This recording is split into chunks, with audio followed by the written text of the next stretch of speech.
Okay, so there's no perfect world. Okay.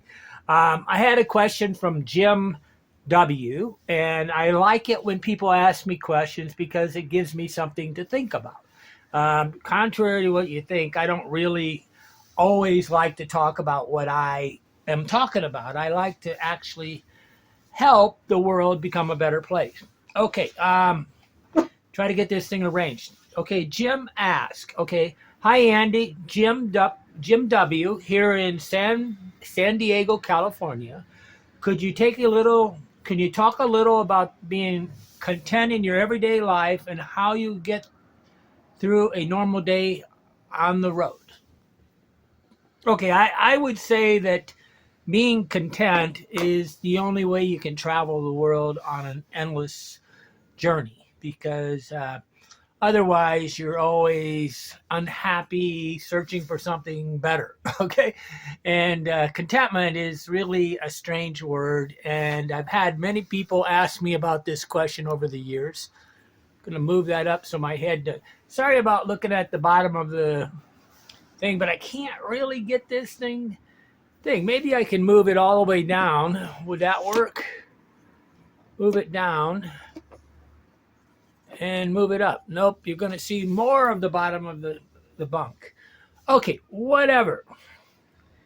The truth is, nobody's perfect, and it's very difficult to be content. Why is it difficult to be content?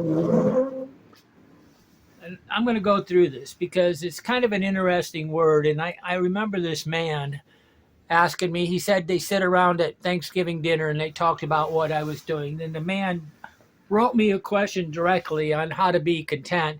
Then he got very angry because I didn't answer it the way he thought I should answer it. And then he was upset because his family was talking about it.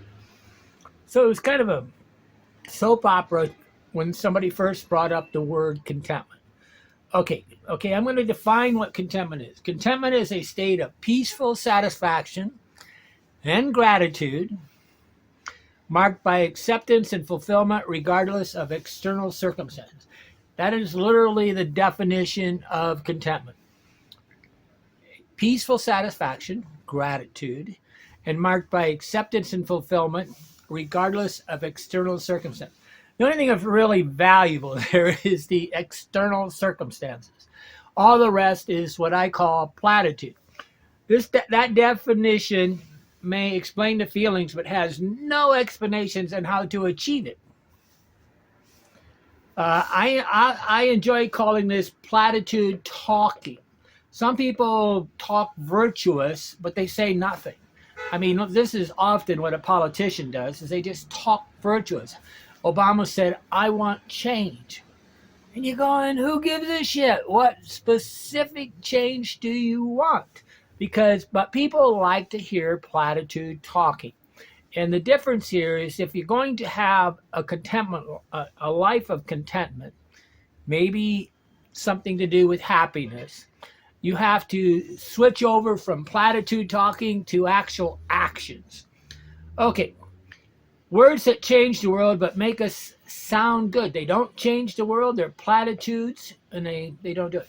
And this is the problem that a lot of, especially Christians and a lot of NGOs and aid organizations and activists they tell you all these hokey things, but they don't tell you actually specific actions. And I'm in the country of the West Bank, and I should call it a country, and I'm in the city of Bethlehem, Israel. It's a separate thing. They have a boundary between them, but they're using the same money. Okay, and here's some quotes that I want you to deal with before we go into detail on this. And I do like to get right to the specific behaviors that will give you contentment. But these are some theoretical things that you got to understand. And I learned this quote less than a year ago. Care about what other people think, and you will always be their prisoner. Lao Tzu, Tzu, Lao Tzu. When you care about what other people think of you, you're living their life, not your own. These are principles I want you to think about. To correlate what we say with what we do. I truly think that we need to have an extremely high correlation between what words come out of our mouth and what we do. And this is where people don't take serious that words have meaning, that words are who you are. If you are continually telling white lies, you're a person that's incapable of correlating what you say with what you do. And this is the problem. 95% of you cannot keep your mouth closed. Okay. And I'll get to that later, but if you keep your mouth closed, you're not going to say these white lies. But you say things to make people happy. Then here I'm going to say this in a different way. Grant me the serenity to accept, and the clarity to accept what I cannot change, courage to change what I can, and the ability to know the difference. Okay, that's called the serenity prayer. God grant me the serenity to accept the things I cannot change, the courage to change the things I can, and the wisdom to know the difference. And right there is where people get into this becoming a prisoner, because instead of just accepting the things they cannot change, they come up with these platitude ideas that they're going to not do it. I'm in Bethlehem, and it's for sure one of the problems that is happening is the people in the West Bank are not going to accept the situation, and they haven't accepted it for somewhere between 58 and 75 years. It's like Tibet. They don't want to accept that they were a conquered situation. And when you continually refuse to accept the situation for what it is, I mean, there is what you want and there's reality, okay? But the courage to change the things you can is the operative thing there. But people that think that they can change something that doesn't change, it's a problem. Okay, so that's highly dysfunctional. So God grant me this right. And the reason why I didn't put God grant me this thing is because people, the minute they hear the word God, they also get angry. Instead of just accepting that a person has the right to say, God grant me this right.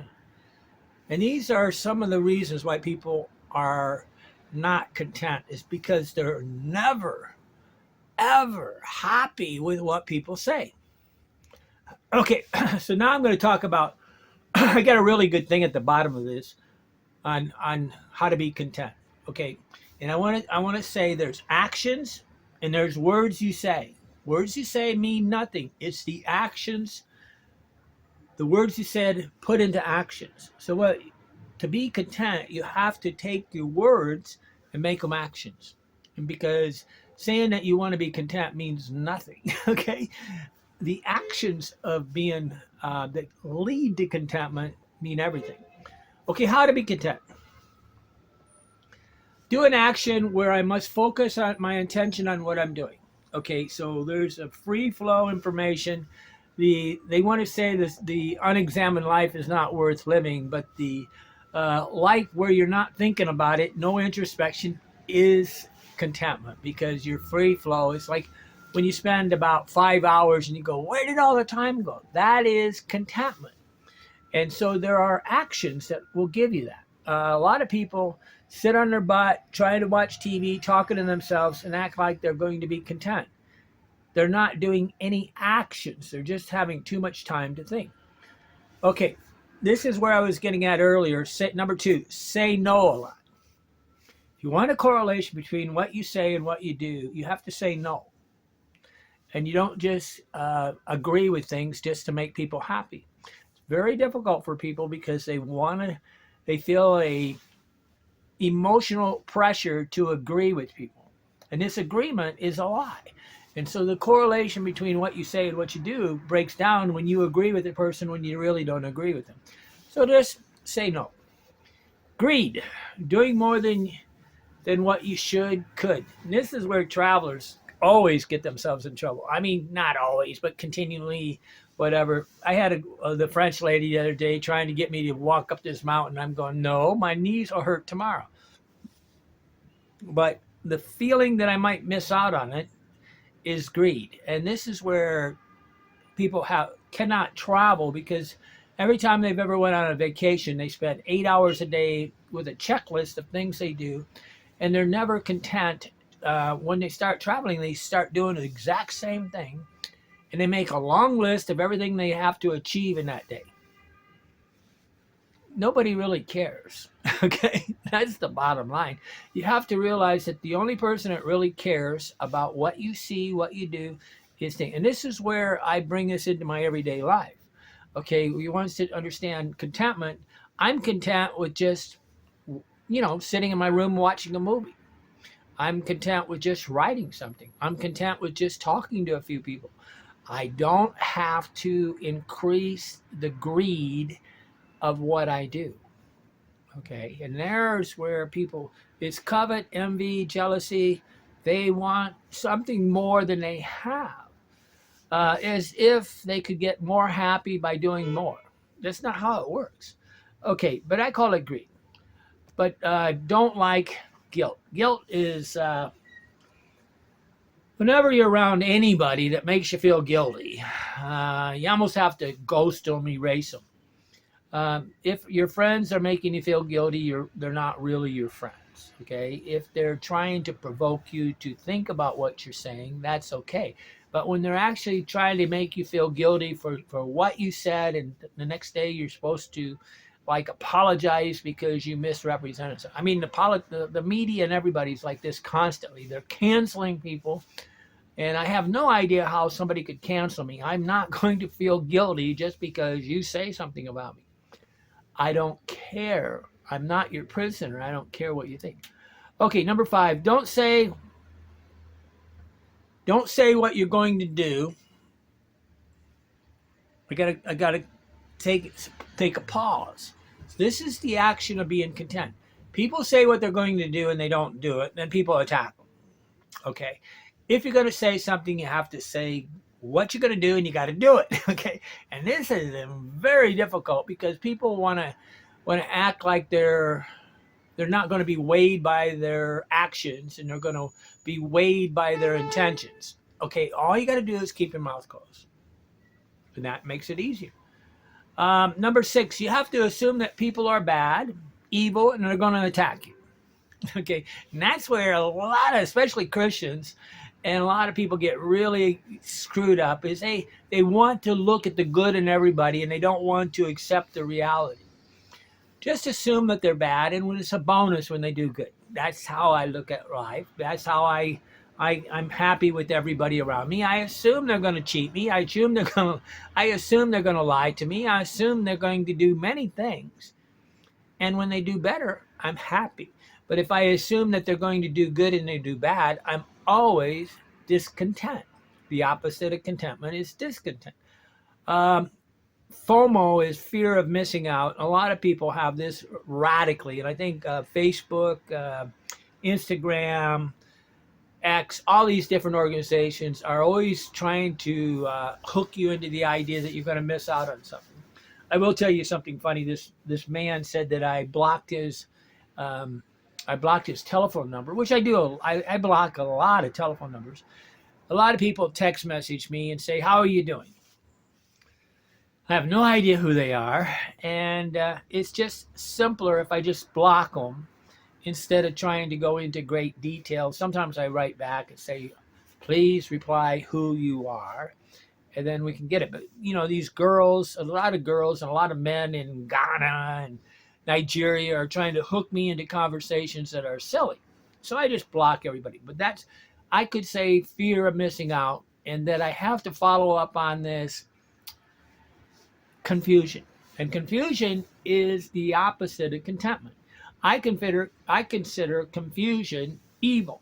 And so I'm in the epicenter on the planet of confusion.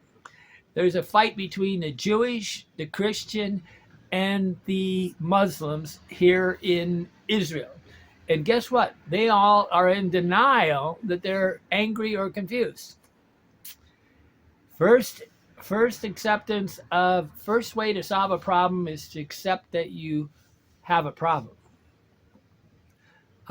Number 8, you refuse to accept. So when you break it down, what I can change, what I can't change, and the courage to change to know the difference.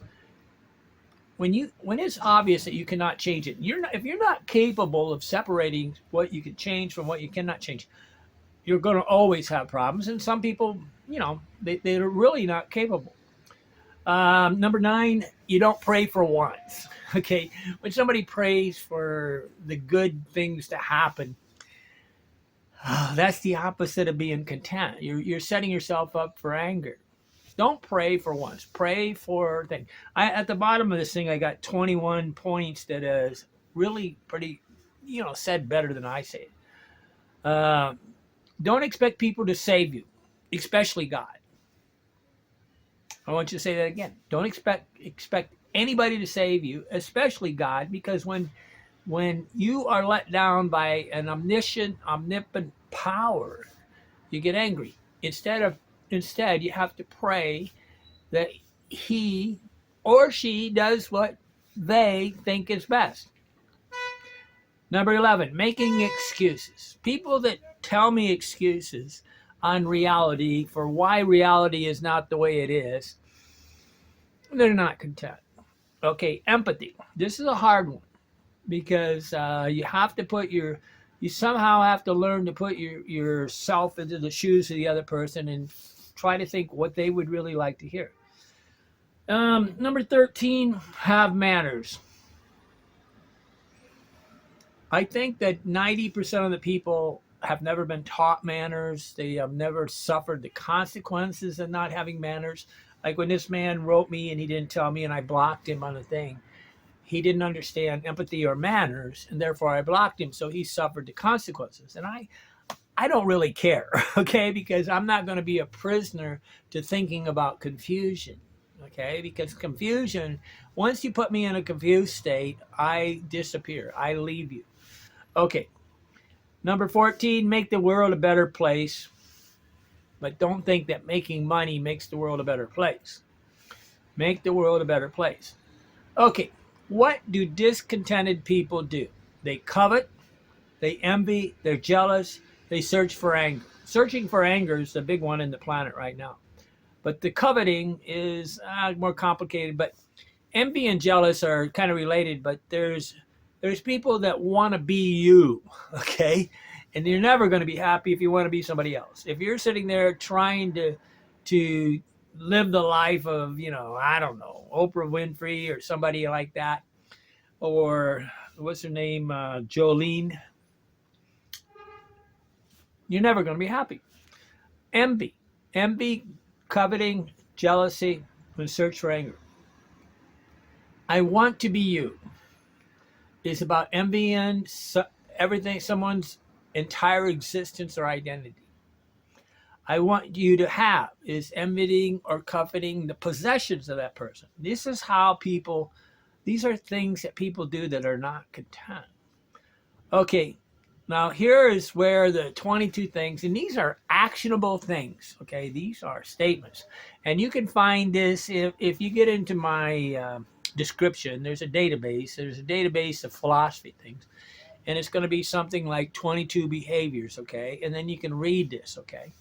But I also have this under contentment. So I'm working on the philosophy page of contentment, but you can read this on contentment.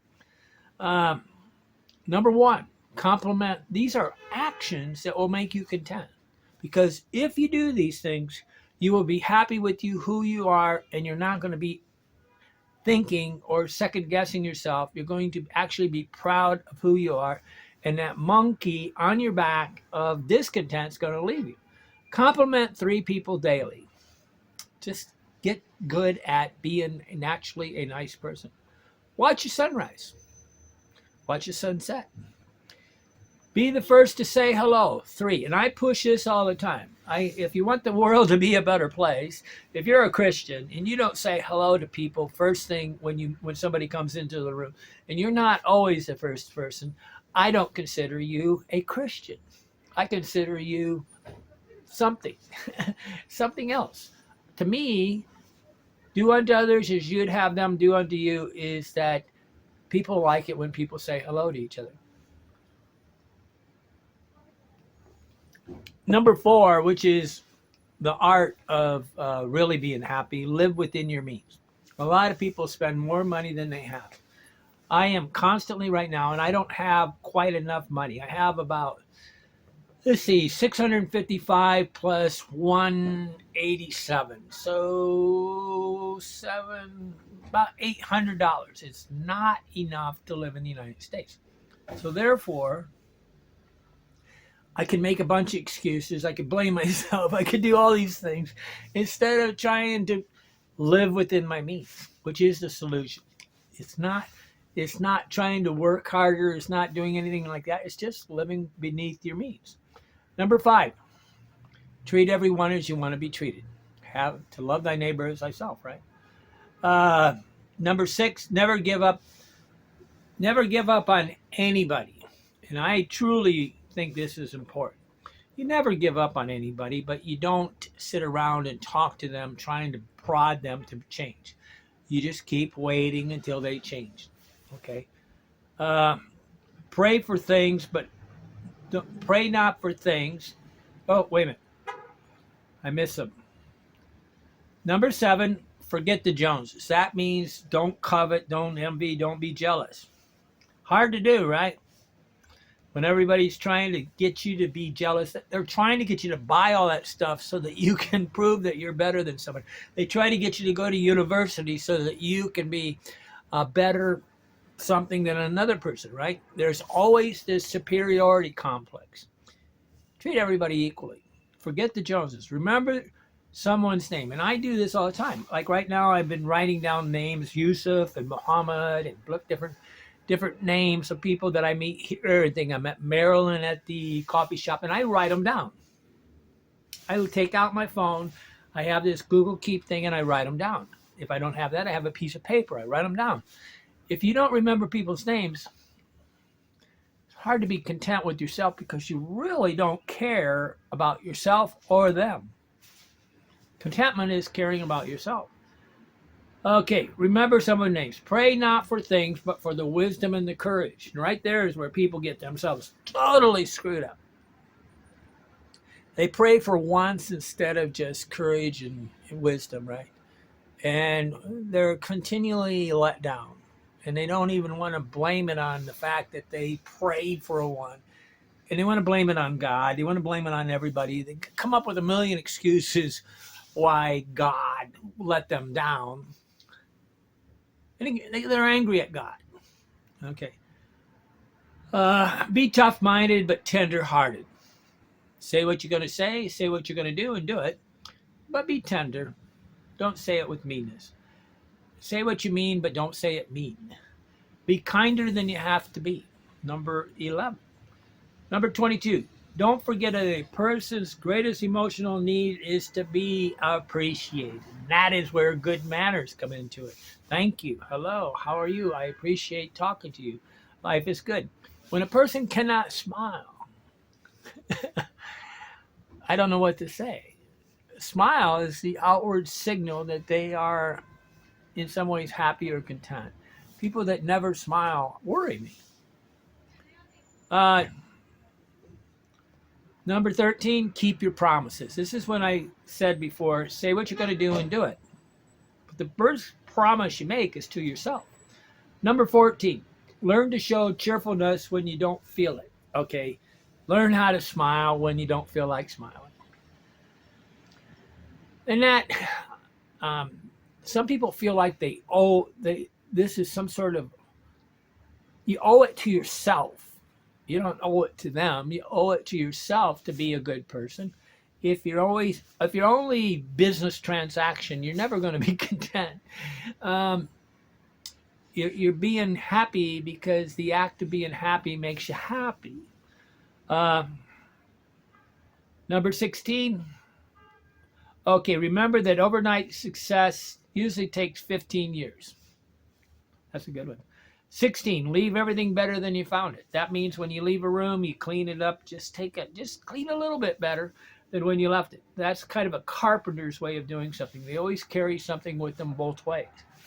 That's really the essence of getting things done. Remember that winners do what losers don't want to do. That's going to hurt you, right?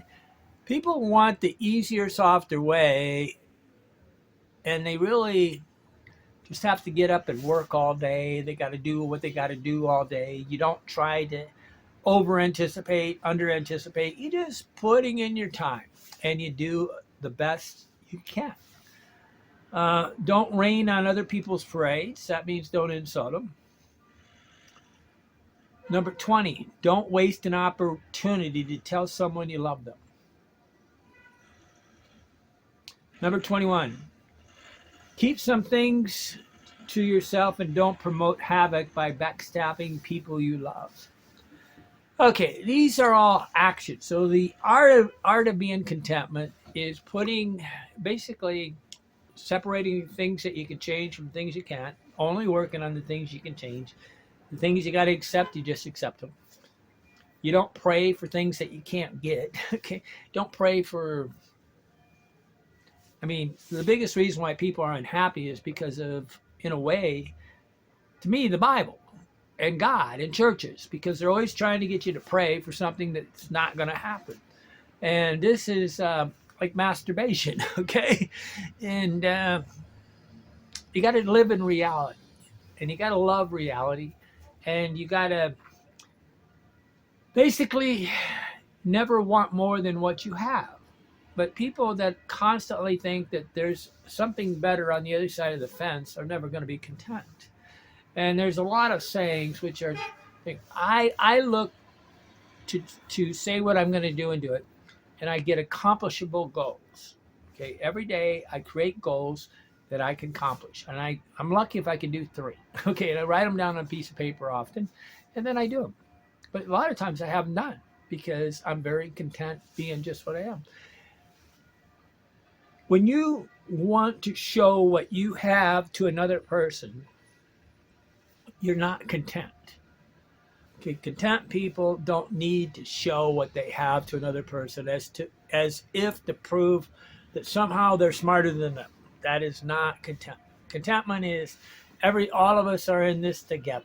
Okay, I'm Andy Lee Graham. If you want to become a Patreon and talk to me and basically deal with me on a more personal line, there's a thing in the description to become a Patreon. I also started, today is January something, I don't know, 3rd or 4th or something like that, 2025. And my next GoFundMe page is about going to Nigeria.